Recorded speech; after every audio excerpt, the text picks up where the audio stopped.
conquistador galo, montado en su corcel de combate, recorría las laderas donde hoy se caen a pedazos las desmochadas casas con sus voladizas balconetas de la histórica villa, y dando grandes voces como un loco decía: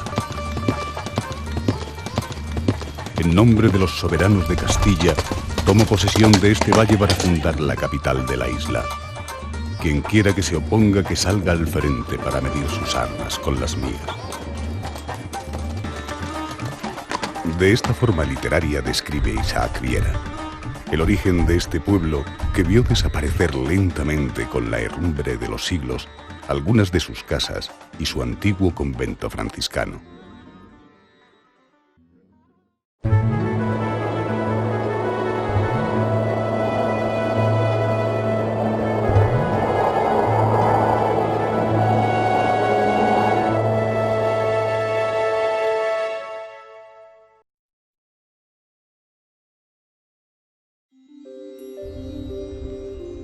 Esta localidad, estratégicamente situada hacia el centro oeste de la isla, es una puerta abierta a la historia de la conquista del archipiélago canario.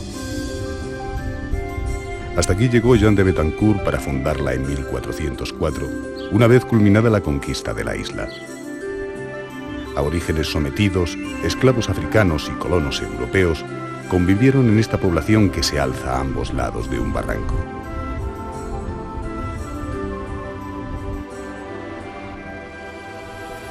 La entrada normanda se produce, en teoría, por el puerto o playa de Ajuy.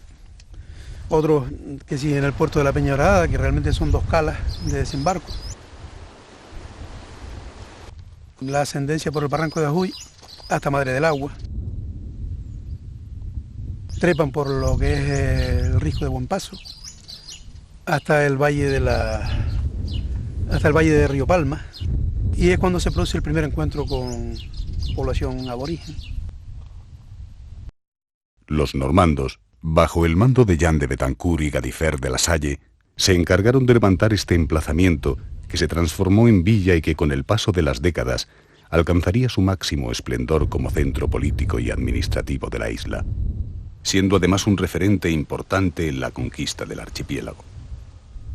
Actualmente no quedan restos de aquellos campamentos y fortificaciones de la primera mitad del siglo XV, pero sí se mantienen en pie, en el conjunto de la villa histórica, edificios que dan cuenta del auge socioeconómico del lugar que se mantuvo durante los siglos XV al XVII. Tras la conquista, Betancuria se incorpora como villa a la Corona de Castilla y se convierte en capital de la isla, sede del concejo insular o cabildo, parroquia, vicaría general franciscana, obispado, señorío y autoridades civiles, religiosas y militares. Surge la primera organización político-administrativa en torno a un ayuntamiento, también conocido como cabildo, de ámbito insular. A nivel religioso, una parroquia en torno a la iglesia que funda el propio Jean de Betancourt. Es el primer esquema, el primer municipio que se constituye, digamos, en Canarias, ¿no? Esta villa de señorío, en la que se concentraban los órganos e instituciones más importantes de la isla, fue desarrollando esa vida de importante peso en la política y la administración insular, en este hábitat disperso de calles desordenadas. Y fue además el reflejo de una sociedad fuertemente jerarquizada, en cuya cúspide estaban los señores territoriales, que fueron el propio conquistador Jean de Betancourt, a quien sucedió Massiot de Betancourt y posteriormente el conde de Niebla, las familias Las Casas, Peraza y Diego García de Herrera e Inés Peraza, cuyos descendientes mantuvieron el señorío hasta su abolición en 1811. El entramado social, además de los cargos políticos, militares y eclesiásticos, estaba formado por un nutrido grupo de campesinos y artesanos que eran el verdadero motor del crecimiento económico del lugar, sustentado fundamentalmente en la explotación agropecuaria. Pero además de su relevancia en la historia de Canarias, Betancuria se caracteriza por ser uno de esos pueblos de tradiciones que se han ido borrando de la memoria del tiempo, pero no de la de sus vecinos. Milagritos recuerda, por ejemplo, la elegancia de los bailes de taifas, en los que los hombres, debido a las dimensiones del local, esperaban fuera y por turno entraban a bailar, lo que se conoce como taifa, y una vez acabada la pieza, volvían a salir.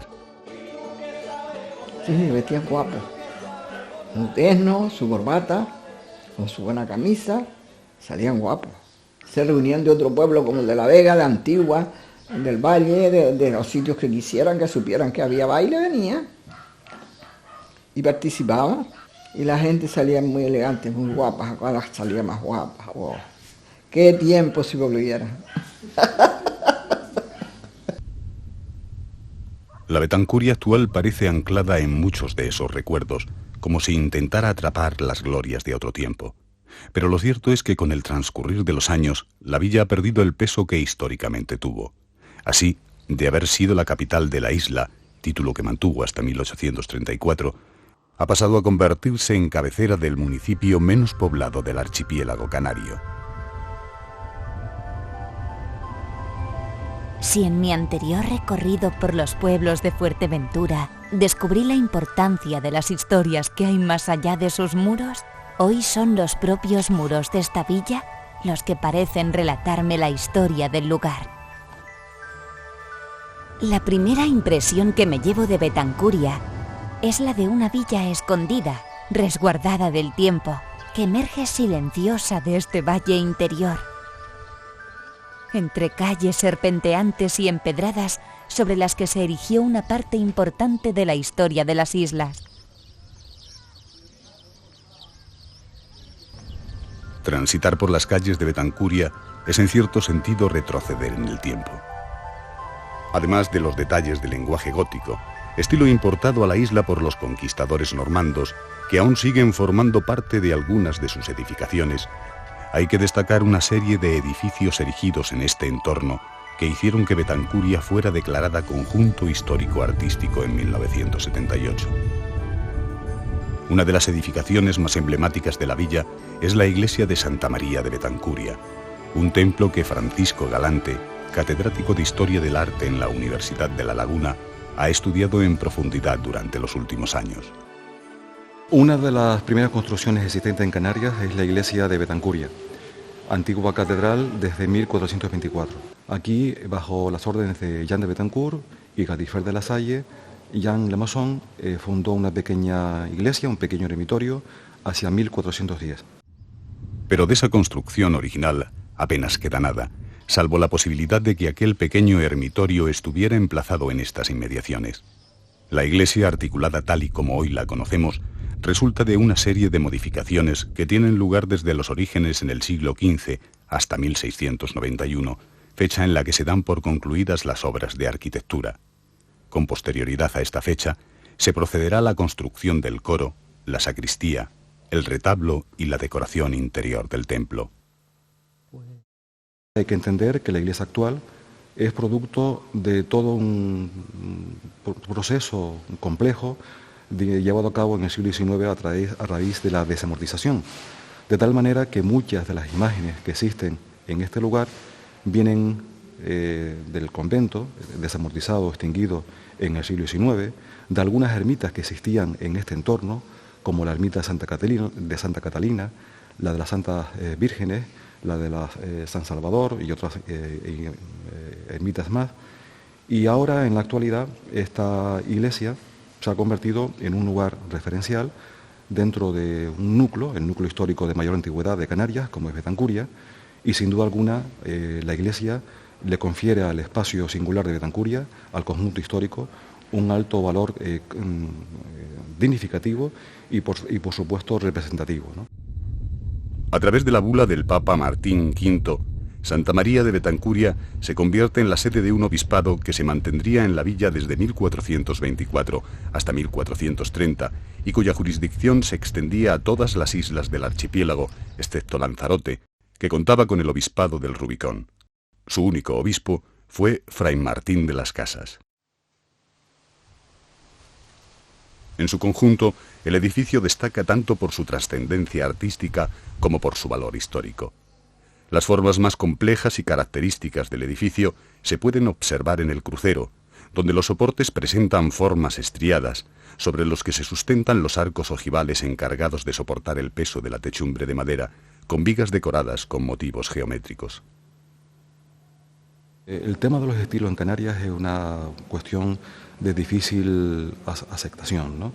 Es decir, hay que entender que la dinámica histórica llevada a cabo en otros centros creadores es distinta a Canarias, ¿no? a la dinámica seguida en Canarias. Lo que sí existe es, por ejemplo, que en estas iglesias existan soluciones muy arcaicas que sobreviven en el tiempo, o también elementos que provenientes de otros estilos se adoptan a un conjunto, vamos a llamarle ecléctico. De esta manera, por ejemplo, tenemos que la portada principal es una portada que está vinculada con el lenguaje renacentista, el denominado estilo a Candilieri, con decoración Candilieri, candelabro. Las cubiertas son mudéjares, es una solución muy arraigada en Canarias hasta el siglo XIX. Tenemos, por ejemplo, un arco conopial en uno de los accesos de la capilla mayor, un arco conopial que corresponde al lenguaje gótico. De esta manera estamos viendo cómo se va conformando poco a poco un espacio arquitectónico que se conjuga a través de diversos elementos que corresponden a repertorios estilísticos diversos, y ese es el llamado lenguaje que está en relación con el genius loci, es decir, con la tradición del lugar. El espacio interior se organiza fundamentalmente manteniendo el eje creado por el coro, situado a los pies de la nave central, y el retablo que ocupa la cabecera. El coro está fabricado en madera tallada y policromada, y en el que se pueden diferenciar abajo la sillería con la sede episcopal en el centro, y en la parte superior una balaustrada con tribuna conformada por casetones policromados.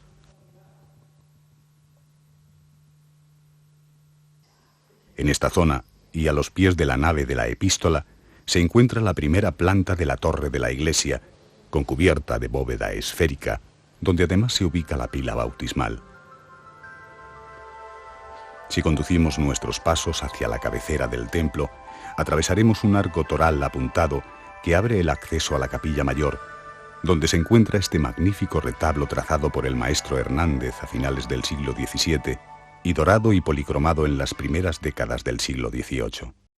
El retablo es como una máquina, ¿no? Una máquina bien organizada, donde se asocian debidamente el diseño, la traza, las esculturas, las pinturas. Es como una máquina escenográfica que tiene una función. La función es la elocuencia persuasiva, la elocuencia dogmática. Pero el retablo de Betancuria, ese retablo que aparece en la cabecera, un retablo fulgurante de luces, un retablo donde se concentra todas las líneas de perspectiva del espacio interior, hay un discurso narrativo, yo creo que muy consecuente, ¿no? En el cuerpo inferior, por ejemplo, en el cuerpo bajo, en el sotabanco, aparecen unas escenas que están relacionadas con escenas bíblicas. Luego aparecen una serie de elementos decorativos para dar lugar a una predela donde se asocia conjuntamente a los padres de la Iglesia y a los evangelistas, ¿no? De esta manera, los evangelistas y los padres de la Iglesia están reforzados y asociados a través del dogma de la fe. El cuerpo central del retablo está distribuido en 3 calles. La calle central está dedicada a la Virgen titular del templo, Nuestra Señora de la Concepción, mientras que en las hornacinas de las calles laterales, separadas por columnas pareadas, nos encontramos con las imágenes de San Antonio y San Pedro. Como podemos observar, el Cristo crucificado ocupa la parte del ático, completando la imaginería de este retablo mayor, que se caracteriza por su estructura axial, adaptada a la verticalidad del presbiterio, así como una profusa decoración con motivos florales policromados y un excelente dorado que realza su protagonismo en el conjunto del templo. Este retablo, junto con el coro, el púlpito y otros elementos de referencia irrefutable en la valoración del patrimonio histórico de Canarias, como es la custodia de plata de 1600 o el libro documental de mandatos, ¿no?, que está también depositado en una de las vitrinas de la iglesia, uno de los documentos más antiguos que existen de la isla, hablan de la importancia de este conjunto, hablan de la importancia de Betancuria en el concierto de la cultura regional.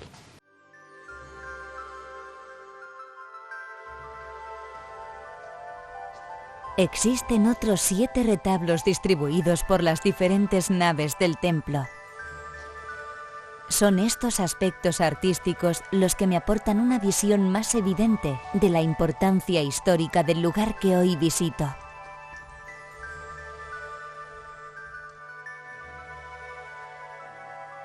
Algunos de estos retablos han sido fabricados en mampostería, como el de Nuestra Señora del Carmen, el del Sagrado Corazón o el de Ánimas,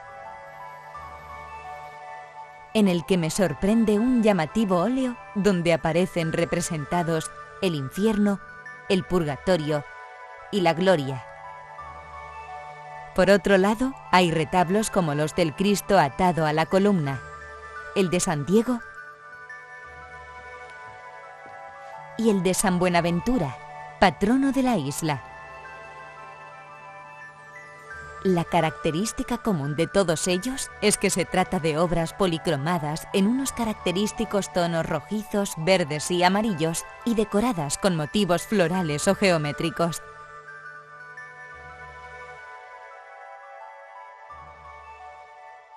Otro de los elementos que no pasa inadvertido a los ojos del visitante es el púlpito, uno de los más antiguos de la isla de Fuerteventura y que, desde el punto de vista iconográfico, asocia los elementos del dogma religioso con las figuras de los 4 evangelistas.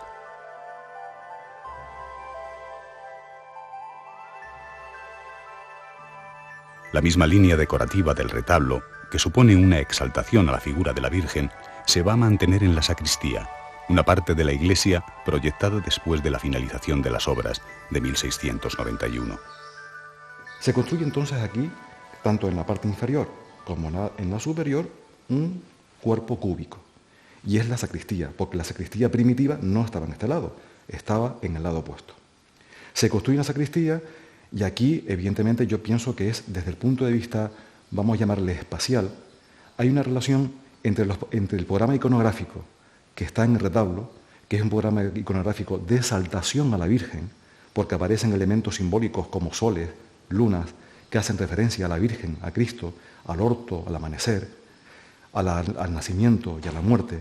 Entonces aparece en este lugar un programa decorativo debidamente pensado, debidamente organizado. Hacia 1735, González de Socueva, mayordomo de la iglesia, encargará la decoración de este espacio para el que se idean 12 escenas, divididas en 3 lienzos, así como un cuadro que representa la nave de la iglesia. Betancuria y la isla entera es una exaltación a la Virgen. Por tanto, aquí lo que se desglosa en estas 2 escenas son las 12 milagros de la Virgen, desde el nacimiento, hasta su ascensión, su glorificación. En esta serie pictórica se puede apreciar que los motivos están colocados en ligera perspectiva y cada escena está dividida por un marco fingido, un recurso muy de la época.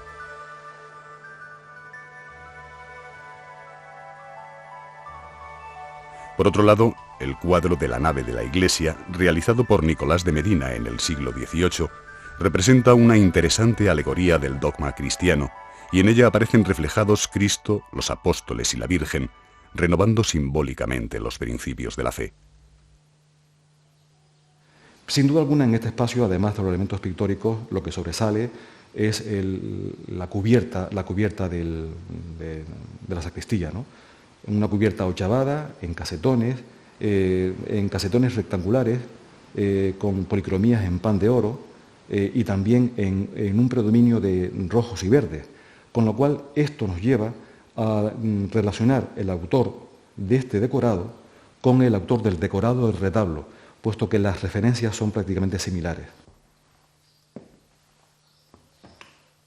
En este espacio tan reducido de la iglesia hay como unas referencias extraordinarias que nos hacen, una vez más, a sentir del notable patrimonio histórico-artístico que, en definitiva, habla de la cultura de un lugar, Betancuria.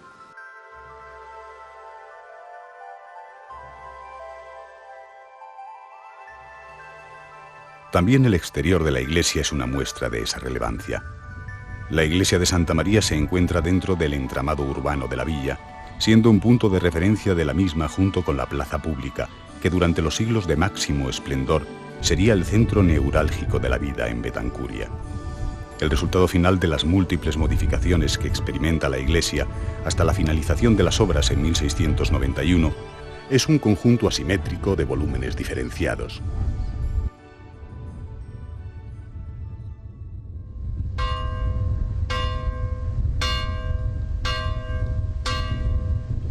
Destacan en el exterior los grandes contrafuertes que soportan el peso de los niveles de estas naves desiguales, así como la torre cuadrilonga que coincide con lo que fuera la antigua capilla bautismal y que está rematada con un chapitel del siglo XIX. Lo más significativo, lo más destacable del exterior es la portada principal. La portada principal que linda con esa plaza mayor, una portada principal que está en la nave de la epístola, una nave principal que recuerda el distintivo de esta iglesia. ¿Qué es el distintivo de esta iglesia? La antigua sede de la catedral. La portada principal destaca por seguir el estilo renacentista. Ello se refleja en las pilastras decoradas a candelieri, es decir, motivos vegetales que brotan de dos jarrones imitando un candelabro. Es un lenguaje arquitectónico muy en consonancia con el carácter renovador de la villa en el siglo XVII, que sin embargo parece comenzar a detenerse a finales de esa centuria. Viene una etapa del 17 y 18, viene una etapa que se le suele decir de decadencia.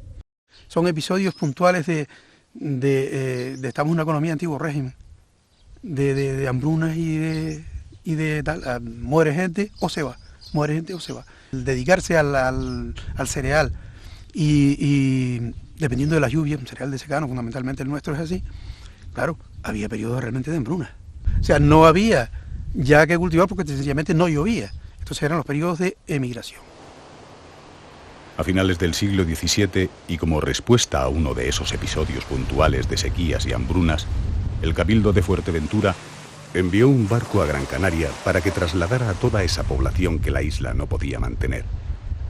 Cuando llegan a Gran Canaria se les vuelve a poner otra pella de gofio y en el mismo barco los devuelven para acá. El barco se llamaba El Griego. Naufraga en la punta de Jandía, donde hoy hay un topónimo que se llama Bajas del Griego. Es el testigo, el mojón lamentable de nuestra emigración está ahí, de esa migración de esa época, ¿no? Es la Baja del Griego, motivo precisamente de un incidente, de un naufragio cargado de gente muertita de hambre.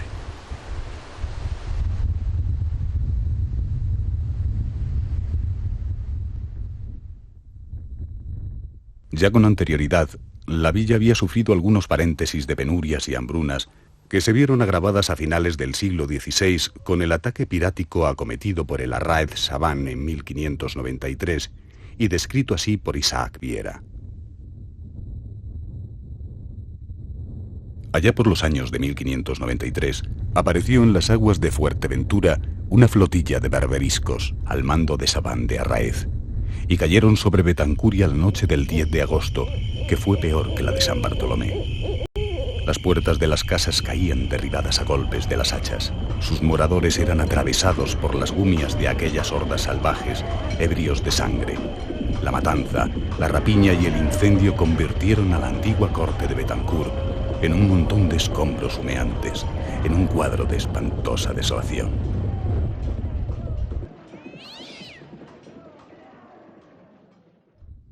Ni siquiera la accidentada orografía del lugar consiguió poner freno al cruel ataque que arruinó la villa y obligó a una reconstrucción que se prolongó a lo largo del siglo XVII.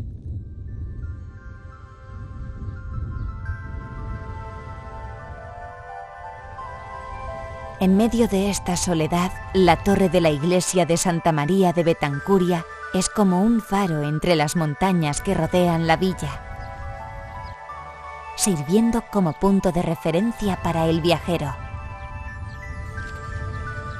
Pero el distintivo intangible de este lugar son algunas de las leyendas que todos conocen. El espacio que comparten la ermita de San Diego de Alcalá y la iglesia conventual de San Buenaventura está apartado de lo que podríamos considerar el núcleo de la villa. Cada altar normalmente era el soporte de una cofradía religiosa. Donde nos encontramos había estado, por ejemplo, la cofradía de San Diego. Siempre aquí hay que hablar de las dos construcciones, aunque estén divididas por el barranquito.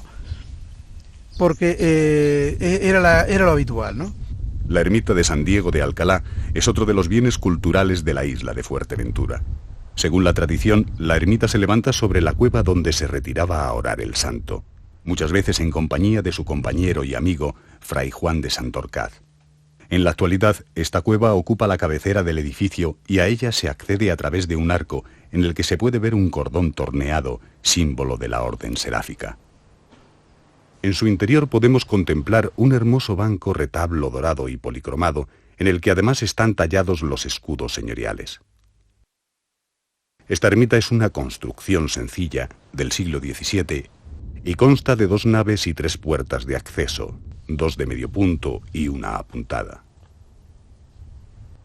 Al igual que en el caso de la iglesia de Santa María, los muros están reforzados por gruesos contrafuertes que soportan el empuje de la arquería interior y de una techumbre con artesonado mudéjar. Me hablan de un arco, de una soga que servía para amarrar al diablo. Yo te lo sitúo sobre el tema evangelizador de la orden franciscana.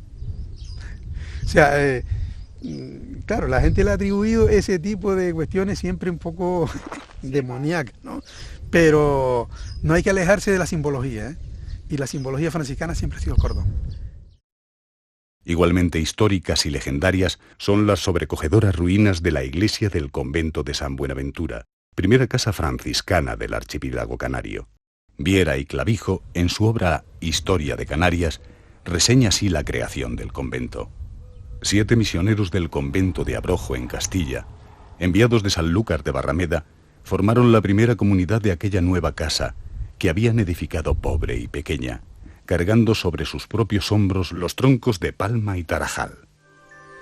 Dedicase a San Buenaventura y en breve tiempo llegó a tener 30 moradores, los cuales merecieron la inmortal honra de que San Diego de Alcalá fuese prelado, aunque lego. Una bula del Papa Benedicto XIII autorizó la construcción de este convento en el año 1416, que sería ampliado a mediados del siglo XV por iniciativa de Diego García de Herrera e Inés Peraza, que eran por entonces señores de la isla.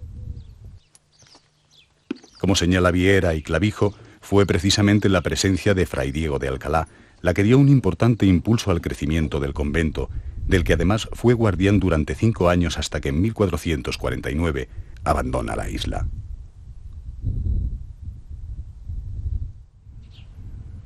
De la iglesia conventual solo se conservan los muros, que nos pueden dar idea de cómo era la construcción antiguamente. La ampliación debió tener ya un claustro mucho más elaborado. Yo creo que la primera fue mucho, la que dijimos que con tarajales y palmitas se había hecho, dio paso a una construcción que debió tener un claustro de medianas dimensiones, a que se accedía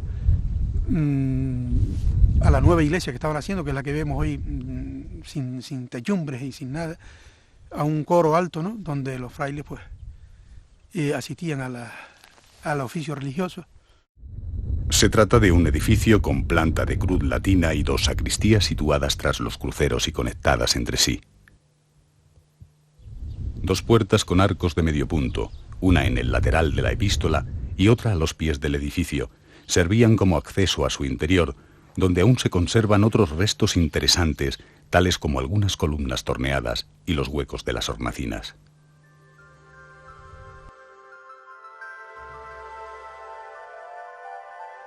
Entre estos muros, la imaginación me lleva a esa época en la que el lugar estaba lleno de actividad. Visitar Betancur ha sido más que un viaje. Ha sido transitar en el tiempo, en la historia de una isla. Y de un lugar enraizado en el recuerdo que palpita aún bajo la tierra y que se asoma entre sus cicatrices para lanzar al futuro una mirada de esperanza. La verdad que pasear en las plazas de Betancur y acercarse a este rinconcito de la isla de Fuerteventura, pensando que fue la primera huella europea en Canarias, saberse pisando esa huella de los primeros europeos, yo creo que vale la pena explotarlo, ¿eh? Enjalbegada tumba es Betancuria, donde la vida como acaba empieza. Tránsito lento a que el mortal se aveza, lejos del tiempo y de su cruel injuria.